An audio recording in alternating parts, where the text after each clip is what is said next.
Hello dear student, आज आप लोग का फिर से शिक्षा विकल्प चैनल पर स्वागत है। मैं रितेश मिश्रा आज आप लोग के सामने क्लास 12 के फिजिक्स का जो न्यूमेरिकल का वीडियो लेकर चला, उसमें फिर से अगला जो मेरा पार्ट है, क्वेश्चन नंबर हम लोग समझेंगे 14 है। इसको बहुत अच्छे से समझेंगे। लेकिन आज का मेरा जो क्वेश्चन है, क्वेश्चन आप लोग देख लीजिए, जो कि आप लोग को स्क्रीन पर दिखाई दे रहा है। करा एक समान विद्युत क्षेत्र E बराबर दिया है 3 × 10⁻³ न्यूटन प्रति कूलाम पर विचार कीजिए।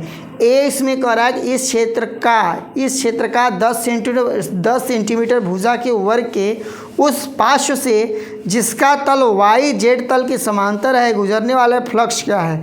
दूसरा कह रहा है इसी वर्ग से गुजरने वाला फ्लक्स कितना है यदि इसके तल का अभिलंब x अक्ष से 60 अंश का कोण बनाता है।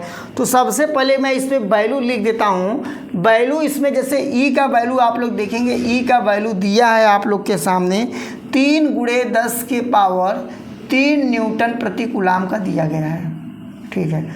उसके बाद कह रहा है कि 10 सेंटीमीटर भुजा का वर्ग है, यानी यस बराबर दिया है 10 सेंटीमीटर दिया है। और यानी 10 सेंटीमीटर को जब हम लोग मीटर में बदलेंगे तो 10 में 100 से भाग दिया जाएगा। और जब 10 में 100 से भाग दिया जाएगा तो यहाँ पर आएगा 0.1 सेंटीमीटर, क्या यहाँ मीटर हो गया। अब यहाँ पे इसका एरिया जब निकालेंगे तो 0.1 यानी 0.1 का गुणा जब 0.1 में कराया जाएगा तो 0.01 मीटर स्क्वायर हो जाएगा। अब हमें किसका वैल्यू पूछा था? फ्लक्स का पूछा था। और एक चीज़ ये भी ध्यान दीजिए कि थीटा बराबर 0 अंश रखा जाएगा। 0 अंश इसलिए रखा जाएगा क्योंकि इसमें समांतर बोला था। अब फाई बराबर हम लोग फार्मूला पढ़ चुके हैं, या आप लोग नहीं पढ़े हैं, जो लोग भी नहीं पढ़े वो जान जाइए। फाई ए बराबर जो होता है ई ए कास थीटा होता है। तो यहाँ पर ई का जो वैल्यू होने वाला है 3 × 10⁻³ और ए का जो वैल्यू होने वाला है 0.01। और यहाँ पर कास 0 अंश रखेंगे और कास 0 अंश का जो वैल्यू होता है 1 होता है। अब देखिए इसका गुणा इसमें कराएंगे तो क्या होगा, यहाँ पर होगा सबसे पहले देखिए इसका गुणा छोड़िए 3 कर दें, यहाँ पर क्या कर दें, देखिए दशमलव को यहाँ पहुँचाएंगे, यानी दशमलव को जब उस साइड को ले जाएंगे तो 10 के पावर -2 आएगा। और जैसे ही 10 के पावर 3 हुआ और 10 के पावर वहाँ से -2 आया, तुरंत 10 के पावर 1 हो जाएगा। यानी हम 10 के पावर 1 लिख दिए। थोड़ा देखिए यहाँ पर 1 बचा है और यहाँ पर भी 1 बचा, और यहाँ पर गुणा कराया जाएगा तो 3 × 10⁻1 आएगा। और यहाँ पर 10 की पावर 1 का मतलब क्या होता है? 10 होता है। अब 3 का गुणा 10 में कराएंगे, यहाँ 30 हो जाएगा। यानी जो चुंबकीय फ्लक्स का आंसर आने वाला है आप लोग का 30 हो जाएगा। 30 न्यूटन मीटर स्क्वायर प्रति कूलाम होगा। लेकिन इसमें दूसरा क्या कहा था? दूसरा उसी जैसा क्वेश्चन है, बस करा एंगल बदल दीजिए, यानी 60 अंश का कोण बनाता है। मतलब जो 0 अंश का बना रहा था अब 60 अंश का हो जाएगा। तो इसी में हम लोग क्या करेंगे, यहाँ पर देखिए 60 अंश का होगा तो फिर से दूसरा लगा देंगे। ई ए बराबर क्या होगा? ई ए बराबर कास थीटा होगा। कास 60 अंश लिख दिए। ठीक है। यहाँ पर बराबर फाई होगा, यहाँ जगह नहीं था, यहाँ बराबर क्या होगा? फाई होगा। यानी वैल्यू यहाँ पर रखेंगे। ई का वैल्यू क्या था? 3 × 10⁻³ था। ए का वैल्यू क्या था? 0.01 था। सब प्रोसेस यही है, बस यहाँ पर कास 60 अंश का जो वैल्यू होता है 1/2 होता है, बस यही नया आ जाएगा। अब देखिए ज्यों कहते हो जैसे हुआ था 3 × 10⁻1 हुआ था और यहाँ पर 1/2 था। अब देखिए 3 × 10⁻1 का वैल्यू होता है 30 होता है, अभी बताए हैं जस्ट। यानी 10 की पावर 1 यानी 10 और 10 का गुणा 3 में करेंगे 30 हो जाएगा। यहाँ पर 1/2 है, इसको काट के यहाँ पर 15 आ जाएगा। यानी इसके हिसाब से देखा जाएगा, यानी जब एंगल 60 अंश हो जाएगा तो इसका आंसर आ जाएगा न्यूटन मीटर स्क्वायर प्रति कूलाम। इस प्रकार से आ जाएगा। आशा करता हूँ कि आप लोग इसको समझ गए होंगे, और समझ गए होंगे तो वीडियो को लाइक करके चैनल को अवश्य सब्सक्राइब कर दीजिएगा। तो 15 नंबर है उसमें थ्योरी है, और तो हम 16 नंबर बताते हैं जिसमें सॉल्व करना पड़ेगा। करा किसी काले बॉक्स के पृष्ठ पर विद्युत क्षेत्र की सावधानीपूर्वक ली गई माप यह संकेत देती है कि बॉक्स में पृष्ठ से गुजरने वाला नेट फ्लक्स जो है 8.0 × 10⁻³ न्यूटन मीटर स्क्वायर प्रति कूलाम है। तो पहला इसमें हमें ज्ञात करना है, यदि बॉक्स के भीतर नेट आवेश कितना है, बॉक्स के भीतर नेट आवेश कितना है।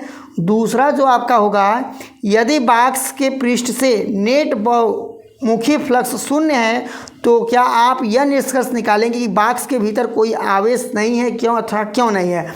यानी एक तरह से थ्योरिकल पार्ट हो जाएगा। तो हम इसको सॉल्व करते हैं। तो इसमें पहला दिया गया है, क्या कह रहा था कि बॉक्स के भीतर नेट प्रमुख फ्लक्स, यानी कहने का मतलब फाई का वैल्यू दिया था, फ्लक्स दिया था। फ्लक्स को किससे दर्शाते हैं, मतलब चुंबकीय फ्लक्स को किससे दर्शाते हैं, फाई से दर्शाते हैं ना। तो यहाँ पर ई भी लिख सकते हैं, यानी क्या है, वैद्युत फ्लक्स है। चुंबकीय फ्लक्स को तो फाई एम से भी दर्शा देते हैं। तो यहाँ पर फाई का जो वैल्यू दिया था आपका 8.0 गुणे 10 के पावर दिया था 3 न्यूटन मीटर स्क्वायर प्रति कूलाम दिया था। उसके बाद कह रहा है, पहले क्या था, नेट आवेश कितना है, कह रहा है नेट आवेश कितना है। तो यार नेट आवेश यानी आवेश का वैल्यू निकालना होगा। तो आप लोग को गॉस का प्रमेय बताया गया था, फाई बराबर बताया गया था Q बटा के एप्सिलॉन 0, याद है, फाई बराबर बताया गया था Q बटा के एप्सिलॉन 0। और नहीं याद है तो आप लोग जरूर याद किए होंगे, इसको याद कर लीजिए जिसको नहीं याद है। तो यहाँ से हम लोग को किसका वैल्यू निकालना है, हमें निकालना है Q का वैल्यू, और एप्सिलॉन 0 का वैल्यू तो सबको याद रहता है। तो देखिए Q बराबर क्या होगा, Q बराबर आपका हो जाएगा फाई इंटू एप्सिलॉन 0। तो यहाँ पर फाई का जो वैल्यू होगा 8.0 गुणे 10 के पावर 3 है, और एप्सिलॉन 0 का वैल्यू होता है 8.85 गुणे 10 के पावर -12 होता है। अब यहाँ पर जब इसका हम गुणा कराएंगे, 8 का गुणा इसमें कराएंगे, तो यहाँ देख लीजिए 8.85 गुणे 8, 8 पंजे 40, 4 हुआ, 8 अटे 64 और 4 68, 6 8 अटे 64, 70 यहाँ लगेगा। यानी यहाँ पर जो आपका आने वाला है 70.80 आने वाला है, और 10 के पावर जो आएगा -9 हो जाएगा। अब देखिए यहाँ से दशमलव को जब यहाँ ले जाएंगे तो 7.08 हो जाएगा गुणे 10 के पावर -8 हो जाएगा। अब इसको यदि मैं माइक्रो कूलाम में बदलूँगा तो माइक्रो कूलाम ये किस में होगा, एक कूलाम में होगा। अब इसको यदि माइक्रो कूलाम में बदलना होगा तो 10 के पावर 6 से गुणा कर दिया जाएगा। 10 के पावर 6 से गुणा किया जाता है। माइक्रो ये क्या है, आपका आवेश है। आवेश को हम लोग कूलाम को किस में बदल रहे हैं, माइक्रो में बदलेंगे। तो 10 की पावर 6 से गुणा करेंगे, और यहाँ पर आपका हो जाएगा 7.08 गुणे 10 के पावर -2 हो जाएगा। यानी इसको भी हम इधर करेंगे, यानी अब -2 का मतलब 0.2 स्थान इधर जा सकता है, यानी 0.08 भी लिखना चाहते लिख सकते हैं। इतना माइक्रो कूलाम का आवेश होगा जो कि एकदम ये शून्य के बराबर है।